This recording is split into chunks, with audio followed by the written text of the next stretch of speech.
Welcome back to Wretched. Forget the Geneva Convention. We're going to interrogate our Bibles so we can read them better. Let us take a look at a list of questions that you can ask of your book before you start reading it so you can understand everything that was happening around it. And I mean everything, including who wrote it, to whom was it written, what were the circumstances at the time, will help you to understand it better. There are more questions like, from where and to where is the author writing? What difference does that make when we know that Paul was writing from a prison to the Philippians, talking about joy? It makes a difference.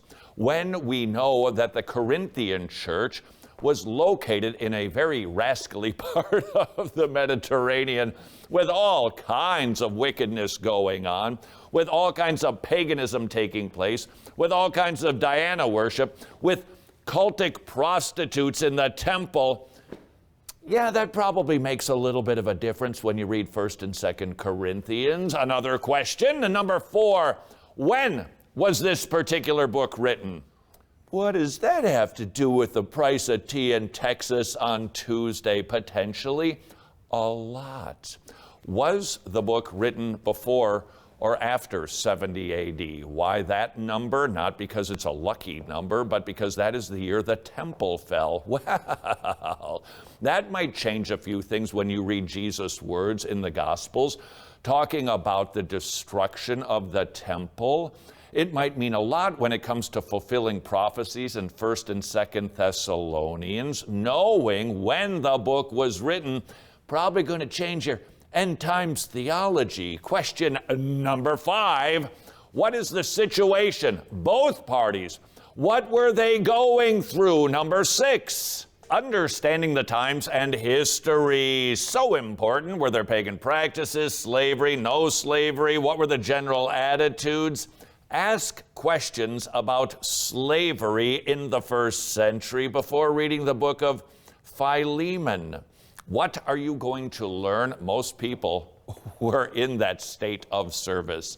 In some instances, it felt more like an employer-employee. Other times, it could be pretty nasty business with a cruel slave owner and somebody who was just pretty much not human. How do we know that? Because of the name Onesimus.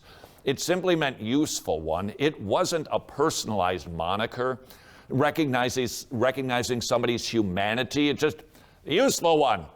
Get me my tea, because apparently they were British then too. We learn about slavery by reading from other sources, from inside of the Bible itself, what this institution was like. There could be kindness, there could be cruelty. Slaves were regularly not even considered human. Now read Philemon.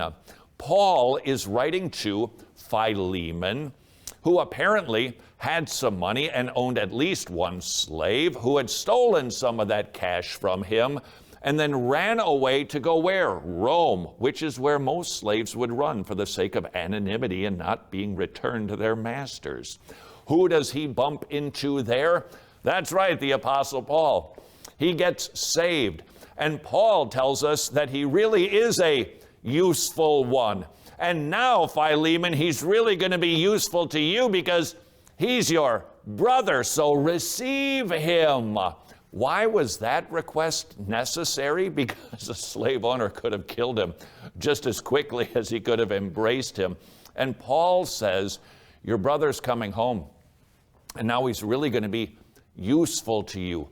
Receive him. Knowing all of that, does that help you think about any other Bible verses that Paul wrote? How's about your thinking Galatians, where Paul recognizes that in Christ there is no longer Jew, Gentile, male, female, rich, poor, slave, free.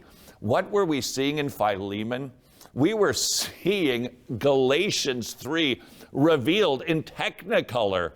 This is what it looks like when two people are slaves, were once slaves to sin. Now they've been made free in Christ, and they are in him, and now they are brothers together. What Do we learn from Philemon when we understand the historical context in which that book was written? We learn the gospel is powerful. My sister-in-law, not very bright, named all of her kids Bible names, so there I am playing with my nephew, The Message. I'm kidding, that's not really a Bible.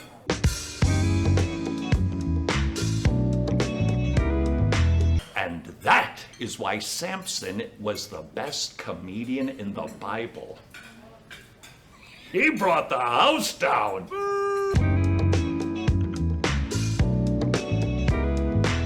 He brews his own coffee. he brews